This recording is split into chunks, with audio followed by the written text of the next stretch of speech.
बिस्मिल्लाहिर्रहमानिर्रहीम। अस्सलाम वालेकुम। गोल्ड, सिल्वर और क्रूड के एनालिसिस के साथ और बॉक्स को और के टीम की जानिब से कोई कल बड़ी अच्छी मूवमेंट दिखाई।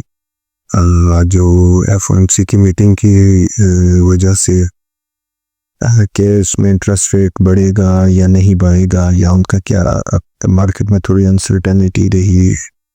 स्पेशली जो मेटल्स हैं इनमें मूव आई शाम के सेशंस में, और एक दफ़ा 5036 की रेंज को जो है वो दिखाया उसने। 5030 का हाई लगा, और उसके बाद फिर रेजिस्टेंस को ही एग्जैक्ट जो कल की वीडियो में आपसे डिस्कस हुई थी कि ये एरिया 5040 से लेके तो 5050 का जो है ये काफ़ी हद तक जो है रेजिस्टेंस बन गया है।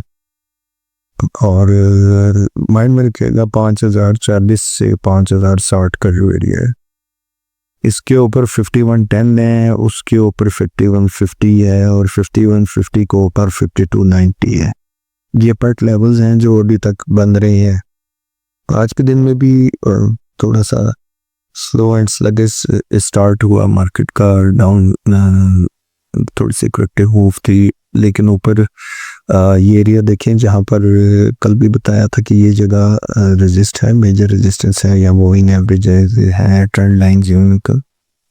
तो उसके बाद ये एक टॉप लगा के उसने रेजिस्ट किया ज़रूर है, और उसको थोड़ा सा कंटिन्यू करके नीचे की तरफ आ गया है।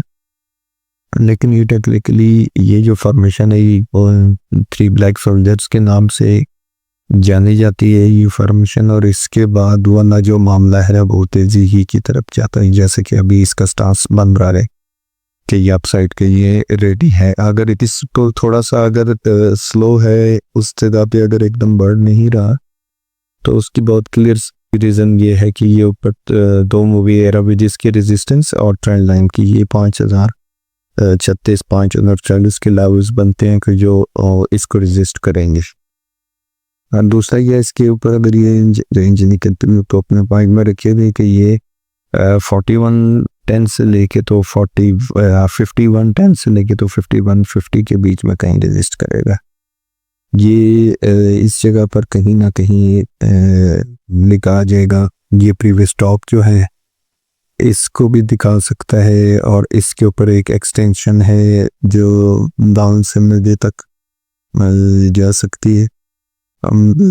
इसके ऊपर जैसे ही ये एरिया ब्रेक करने का मतलब है कि ये आराम के साथ बहुत इजीली जो है वो 5110 से 5150 वाली रेंज में निकल सकता है। लेकिन इसके लिए ज़रूरी है कि 5040 की जो जगह है उसको वो ब्रेक करें। नीचे सपोर्टिव रेंज में ये मॉब की भी एक सपोर्ट है, 21 DMA भी नीचे खड़ी हुई है, जो तकरीबन 4965 से 4930-40 वाली जो जगह है ये बाइंग के लिए अच्छा एरिया बनेगा। और इसके नीचे अगर स्लिप कर जाए तो ये ट्रेंड लाइन की सपोर्ट है जो 4900 के ऊपर है, जो आज के बाइंग रेट्स हैं उसके ऊपर आके ये लगता है। अब अगर सिल्वर को देखें तो सिल्वर ने भी तकरीबन 100 डिज़ाइन गोल्ड जैसे ही बनाया, लेकिन एक चीज़ पॉजिटिव देखने में आई है कल की ट्रेडिंग के बाद से, कि अगर आपको कल की वीडियो का थोड़ा सा व्यू हो माइंड में, तो ये सारी और जिसके नीचे ट्रेड हो रहा था, और कल के दिन में इसने एक ब्रेकआउट अच्छा लिया है जो ये 75-70 की रेंज में था, और इसके ऊपर निकल कर ये अगली जो रेजिस्टेंस बनेगी वो 79 के करीब बन जाएगी।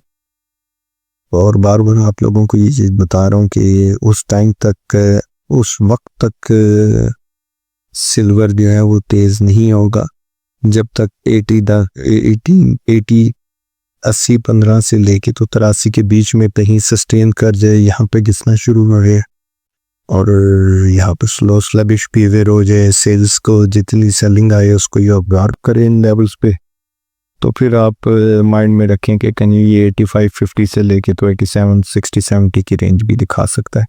ये एक अच्छा वाइड गैप है, ये एक गैप छोड़ा हुआ है पीछे इसने से, बट इसकी फिलिंग में भी यहाँ से एंटर हो सकता है, तो इमीडिएटली 82-50 से 83 के करीब दिखा सकता है। इसके ऊपर एक ये बड़ा गैप है, उसके ऊपर ये बड़े गैप्स हैं, लेकिन ये सारा सीन उसी सूरत में होगा कि इससे ये जो ट्रेंड बना हुआ है डाउनफॉल का, एक ये टॉप लगा रिट्रेसमेंट का, एक दूसरा टॉप ये लगा और तीसरा टॉप कहीं यहाँ के लग जाए कि जो रेंज बन सकती है इसकी 80-15 80-20 जैसे। इसके ऊपर क्लोजिंग डेली की दे दे या इसके ऊपर अच्छी ट्रेड दे जाए, सस्टेन करने लग पड़े, तो इसको कंसिडर आप कर सकते हैं कि ये दोबारा बुल रन में जा सकता है।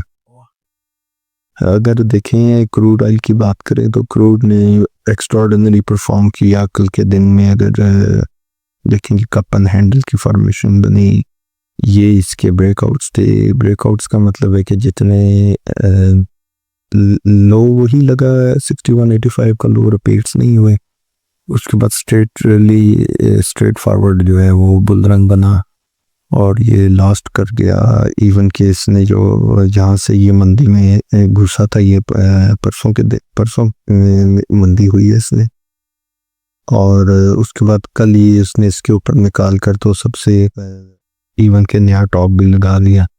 इसको कप एंड हैंडल फॉर्मेशन कहते हैं। इसके कप का जो नेक बनता था वो ये एरिया बनता था जहाँ पे ये येलो हॉरिजॉन्टल लाइन है, ये इसका उसके बाद ये ब्रेकआउट निकला, रिट्रेसमेंट आई और नए टॉप्स की तरफ ये जो अब देखने वाली चीज़ ये है कि यहाँ पर एक इस टॉप की जो ये 50-60 की लाइन में लगा था, एक ये टॉप के जो 65-80 का लगा था, और अब ये इस रेंज में ये तीसरा टॉप अभी तक लगा है जो 65-40 की लाइन में है। ये 3 टॉप्स हैं और ये डाउन ट्रेंड हार है। इसको यहाँ से ऊपर करके तो अगर ये ऊपर आ जाती हैं तो कम से कम इसको नई मूव के अंदर जा सकता है, लेकिन ऊपर मेजर रेजिस्टेंस जोन जो है इसका 66-30 से लेकर तो 67 के बीच में रेजिस्टेंस एरिया बनेगा। लेकिन उससे पहले इसके लिए ज़रूरी है कि कहीं ये 65-60 से ऊपर जो है वो प्राइस को सस्टेन करे और ऊपर ही ट्रेड करवाए और दोबारा नीचे की तरफ ना आए। बाइंग के लिए अच्छी जगह जो बन सकती है वो आपकी तकरीबन 64-40 एंड बिलो जाएगा 63-80 तक। इन बिटवीन कहीं मिले तो ज़रूर बाई करें, एक छोटा सा अच्छा सा स्टॉप रखें। ये सारा नीचे सपोर्ट इसका खड़ा है, ये सारी सपोर्टिव एरिया है, यहाँ पे तीनों मूविंग एवरेजेस भी हैं, ट्रेंड लाइन की भी सपोर्ट बड़ी है। सो इसमें स्टांस बाय एंड डिप रखें। करंटली इस जगह से आप इसको सेल करके तो तकरीबन 70-80 सेंट से और इवन के $1 तक भी इसमें मूव आप ले सकते हैं।